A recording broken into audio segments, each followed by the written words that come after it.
Assalamualaikum warahmatullahi wabarakatuh. Bapak-bapak dan ibu-ibu, para penonton yang dirahmati oleh Allah Subhanahu wa taala, saudara dan saudari, sahabat semua.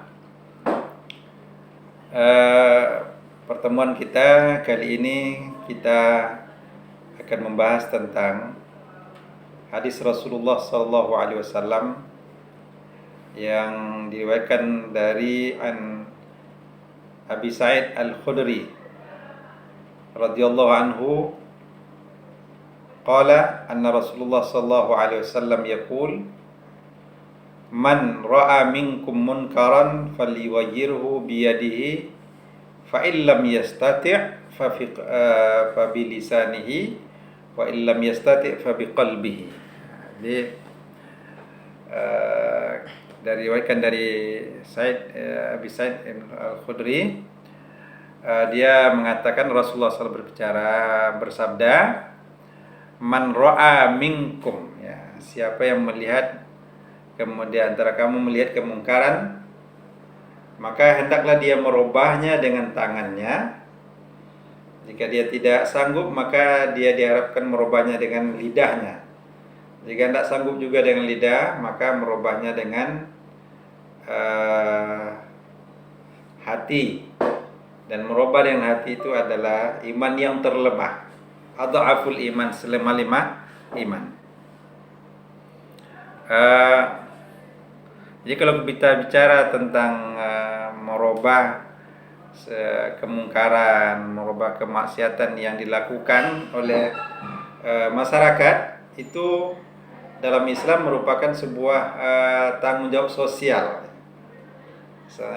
Anjuran dari Islam untuk ini sebuah tanggung jawab sosial. Karena seseorang tidak bisa mengatakan kalau melihat orang berbuat kemungkaran, dia katakan ya sudah silakan lakukan, dan dia tidak peduli. Dia katakan ya nanti kita juga kubur masing-masing, ya. Katanya nanti surga, yang masuk surga juga masing-masing. Kalau dia masuk neraka ya masing-masing juga. Kenapa harus saya peduli? Kenapa saya harus perhatikan? Kenapa saya harus berbuat untuk mencegah? Nah, kalau pemikiran seperti ini adalah pemikiran yang sebenarnya pemikiran yang bertentangan dengan konsep Islam. Karena dalam Islam kita dianjurkan untuk ada amar ma'ruf nahi mungkar. Ada kita menyuruh orang untuk berbuat baik, menyanjurkan untuk melakukan kebaikan, dan kalau ada orang melakukan kemungkaran kita cegah. Ini sesuatu hal yang sudah menjadi kemestian bagi kita. Jadi tidak bisa kita katakan ya udah silahkan aja lah, tidak ada hubungannya dengan saya, kemudian ini gitu, atau tidak ada perhatian walaupun di sekitar kita ada kemungkaran. Nah, kenapa kita harus melakukan ingkarul mungkar? Karena kemungkaran yang dilakukan oleh orang lain, walaupun kita tidak melakukannya, kadang dia bisa menular. Menular. Contoh ya, ini paling ringan ini. Anak tetangga kita suka bercarut. Carut dia. Kita bilang itu kan bukan anak saya gitu. Tapi ke depan bisa saja anak kita akan belajar dari anak tetangga. Apalagi kalau sempat ada tetangga kita, atau kalau kita yang punya tetangga di rumah kos, ada mahasiswa atau apa, atau orang yang tinggal di samping, atau mungkin tetangga orang yang berada di daerah kita, di RW kita itu mungkin yang dia minum mabuk-mabukan gitu, minum alkohol. Nah, kita kalau orang yang tidak peduli bisa mengatakan ya silakan aja lah, dia minum di rumah dia, kita tinggal di rumah kita, untuk apa kita urusan seseorang yang mabuk itu, biar aja. Tapi tahu enggak kita bahwa kalau dia mabuk, kemudian dalam mabuknya dia ngambil batu, dia lempar jendela kita, kena enggak kita? Kena. pecah jalan kita. Atau kalau nanti dia lewat di jalan, dia sambil mabuk, diambil kayu, dipukulnya mobil, kaca mobil pecah-pecah. Nah, itu contoh.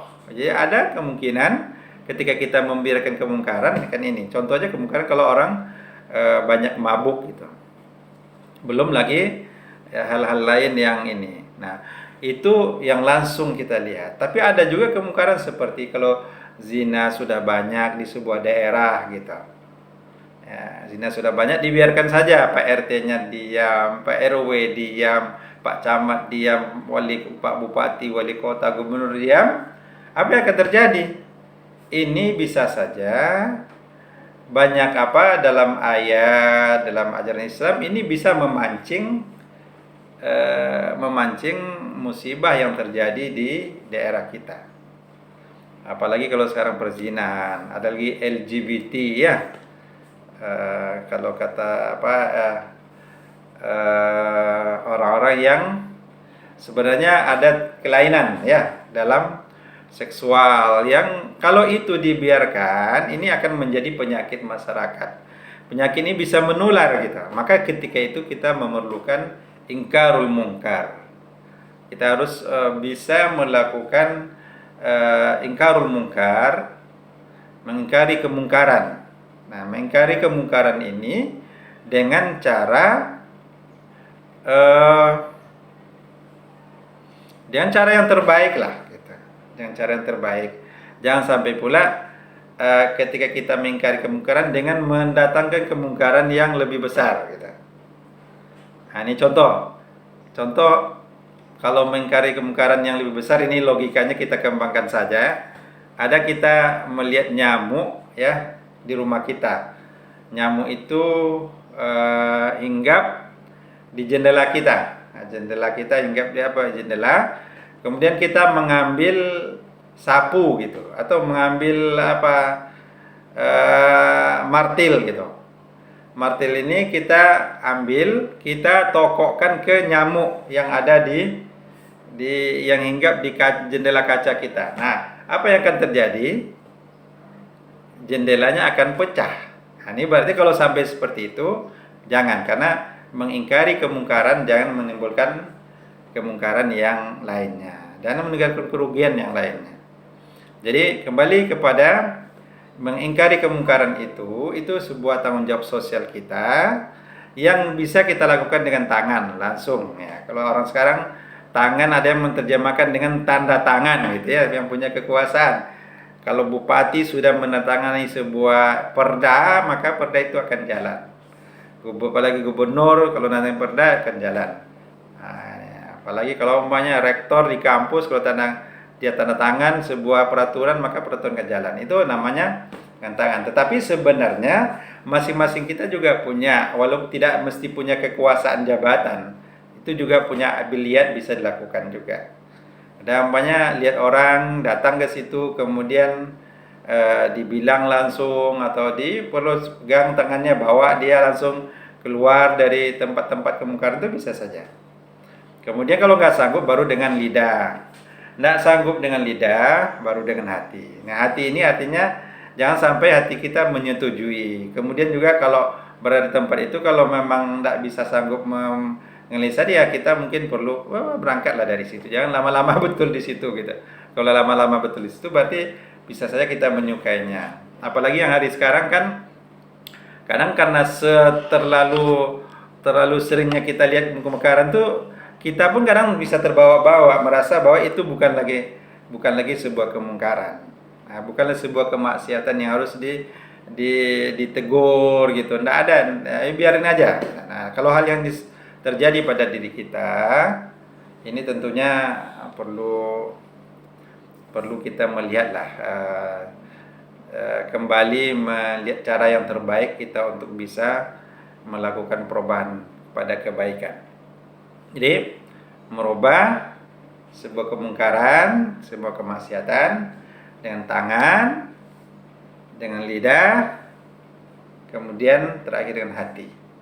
Tapi merubah dengan hati ini kata Rasulullah ini adalah adhaful iman yang paling rendah. Ngomong pun nggak sanggup gitu, kan itu. Apalagi kalau datang langsung untuk merubah.